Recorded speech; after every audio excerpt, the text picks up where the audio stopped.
በዚህ ወቅት አዲስ አበባ ላይ 140 ቦታዎች ላይ መንገድ እየገነባን ነው።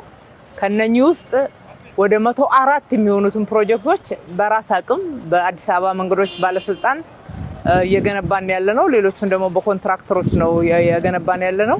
ዛሬ እየተመለከተን ያለ ነው ለኮንትራክተሮች የሰጠናቸውና ትንሽ ዘግየት ብለው ህዝብ ቅሬታ እያሰማ ያለበትን መንገድ ነው ማለት ነው። አንዱ 18 ማዞሪያ መሳለሚያ ነው። ሁለተኛው ይሄ የአየር ጤና ነው። ይሄ 5.6 ኪሎ ሜትር ርዝመት ያለው መንገድ ነው። ቀጥታ ወደ ጅማ ወደ ሆሳና ከሚሄደው ዋናው መንገድ ጋራ የሚያገናኝ ነው ማለት ነው። ትልቅ ኢኮኖሚያዊ ፋይዳ ያለው ከአዲስ አበባ ያለፈ ጥቅም ያለው መንገድ ነው ማለት ነው። ወደ 40 ሜትር ድረስ ስፋት ያለው ነው። አሁን ወደ ማጠናቀቂያ ደረጃው ላይ መጥቷል። አስፋልት መልበስ ጀምረዋል። ጥቂት ተቆምንበት አካባቢ ካልሆነ በስተቀር ሌላውን ችግር ፈተናል። ይሄም በወሰን ማስከበር ምክንያት ክርክር የነበረበት አካባቢ ነው። እንግዲህ ቀድሞ የነበረው የአዲስ አበባ ታሪክ መንገድም ስንሰራ የተለያዩ ፕሮጀክቶች ስንሰራ የተለያዩ ወሰን ማስከበር ክርክሮች ይነሳሉ። ራሱ በመብራትም በህዝብም መንገዱ ላይ በሚሰሩ አካላትም ይነሳል። አሁን ግን እንደዛ አይነት ታሪክ አዲስ አበባ ላይ የለም። ልማት ይዘን ወደ ህዝብ ከቀረብን ልማቱ እንዲሰራ የሚተባበር በርቱ የሚል ቡና እያጠጣ እያበረታታ አብሮ የሚሰራ እንዲሰራለትም ደግሞ የሚያበረታታ የከተማ ነዋሪ ነው ያለን። ከባለፈው አመት ጀምሮ ይሄ ችግር ስለቆመ በፍጥነት ወደ ማጠናቀቅ ደረጃ መጥተናል። በሚቀጥሉት 2 ወራቶች ይህንን መንገድ አጠናቀን ህዝባችንን የምንክስበት ነው።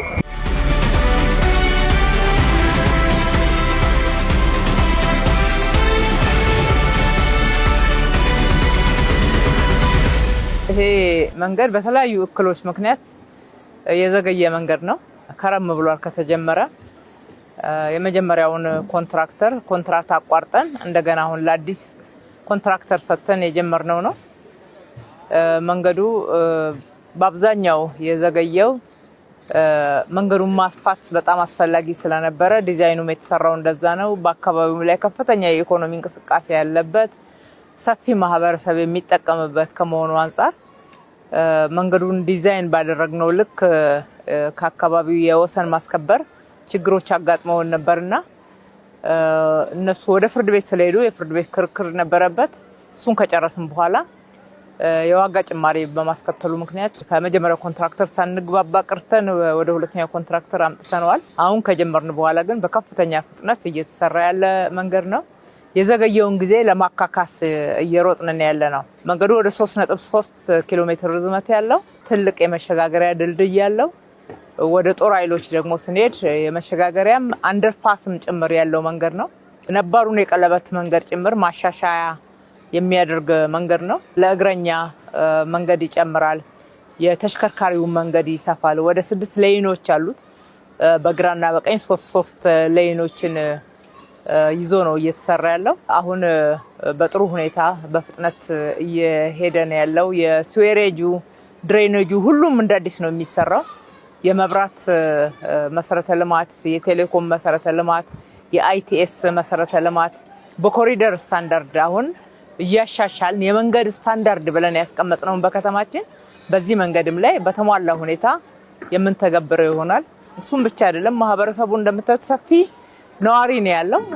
እንዲሁም ሰፊ የኢኮኖሚ እንቅስቃሴ ያለበት ማህበረሰቡ ግን ወጣ ብሎ የሚናፈስበት፣ የሚገናኝበት፣ ልጆች የሚጫወቱበት፣ ወጣቶች ኳስ የሚጫወቱበት የመሳሰሉት መሰረተ ልማቶች የሚታሰብበት አካባቢ አይደለም። ቤት ላይ ተደራርቦ የተገነባበትና ጥቅጥቅ ብሎ ሰው የሚኖርበት ከመሆኑ አንፃር በጋራ ጭምር ነው የሚኖረው። መኖሪያ ቤት ውስጥ ብቻ ሳይሆን አካባቢ ላይ ጭምር ነው የሚኖረውና አካባቢው ለመኖር ምቹ እንዲሆን ያንንም ታሳቢ ያደረገ በዚህ ጋር የሚያልፈውንም ወንዝ ታሳቢ ያደረገ የተሟላ መሰረተ ልማት ነው የምንሰራው።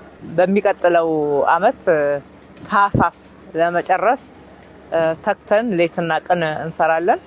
ህዝቡንም በዚህ ፍጥነት በዚህ በከፍተኛ ትጋት እየተሰራ ስላለ እንኳን ደስ ያላችሁ ማለት ፈልጋለሁ። ሁሌ ምክር ቤታችን ላይ በቅሬታ የሚቀርብ ስለነበረ ለዛ የተሰጠ ምላሽ ነው። በቃላችን መሰረት የምንሰራ መሆኑን ደግሜ ማረጋገጥ እፈልጋለሁ። እጅግ አድርጌ አመሰግናለሁ።